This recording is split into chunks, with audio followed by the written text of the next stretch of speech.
Hey, Brigham with Drift here. In this video, we revisit the Rome Stale fish, this time in the 157. So the story here is, earlier this season, I reviewed this in the 160.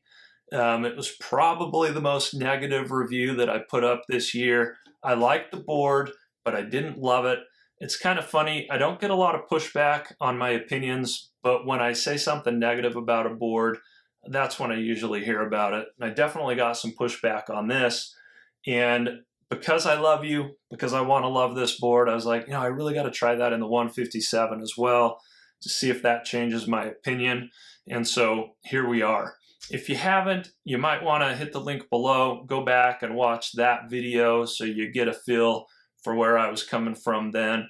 It'll make a little more sense as I talk about what I experienced getting on this shape. So I've got 4 things I want to share. The first is, I think with most boards, you can ride 2, maybe even 3 sizes and be just fine. Depending on what you want, depending on the conditions, it's usually just going to be trade-offs. Now, every once in a while, there's a board where there's really only one size that's going to work and nothing else does the trick. But most of the time, you've got a couple options. That's how it was for me with this. The 157 didn't change my life. I don't love this board to death now. I like it about the same. There are some things that were better about this one and some things about the 160 I liked better. That's the second thing I would share. The flex on the 157, definitely better for me at 185 pounds. A lot of people were like, you're way under the weight limit on the 160. I wasn't. I'm at the lower end of it, but I'm still within their chart. Not that that stuff really matters, but I'm a lot more in the middle with this, and overall it was a much more manageable flex. I complained about the 160, especially torsionally, feeling like it was hard to go from edge to edge in tight trees, which is something I really wanted this board to do well. And this is a lot better for me overall in that regard. The downside is it isn't as stable at high speeds on groomers.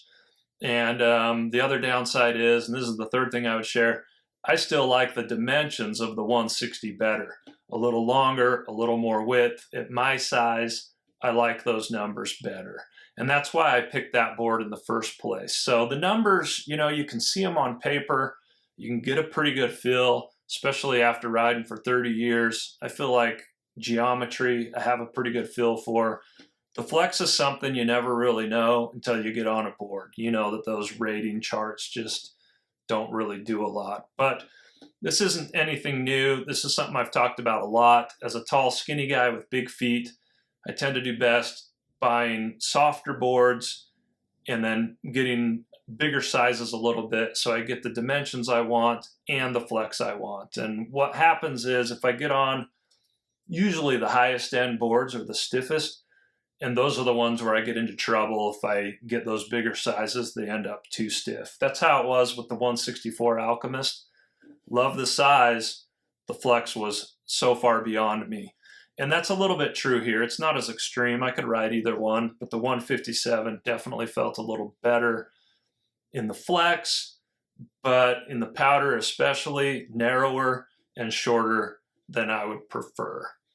The last thing I would share, and probably the most important, is that after getting more time on this board, I think I finally figured out where this board is coming from and what it's all about. And that was one of the things I talked about in that review, is it didn't really shine for me in any area. I'm not really sure what they're going for. And I think I figured out how I misjudged it. And that is that, Rome doesn't really have a super dedicated powder board. You've got the Service Dog, you've got this, you've got the Ravine, they've got some powder biases, but nothing like a Storm Chaser or a Special Effects or, something like that. And I was kind of treating this as that, this is going to be their dedicated POW board. It's called the Fish. It's going to be really floaty and really surfy.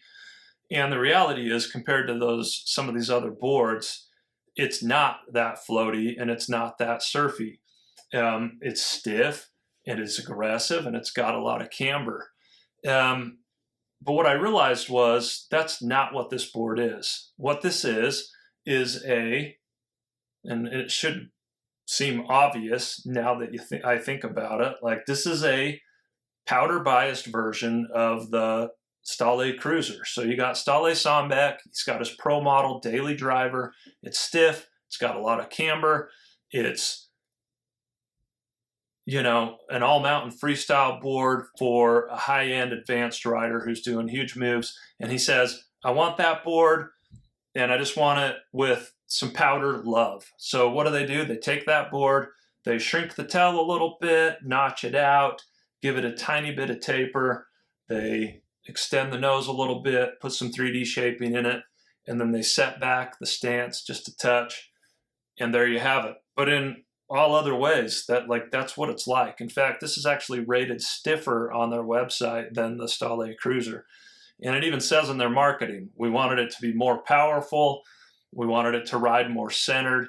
I think they wanted to make it less like the service dog, and so it's more like the Stale Cruiser, but with a little bit of powder love. So when I compared it to like my favorite powder boards, it didn't really hold up.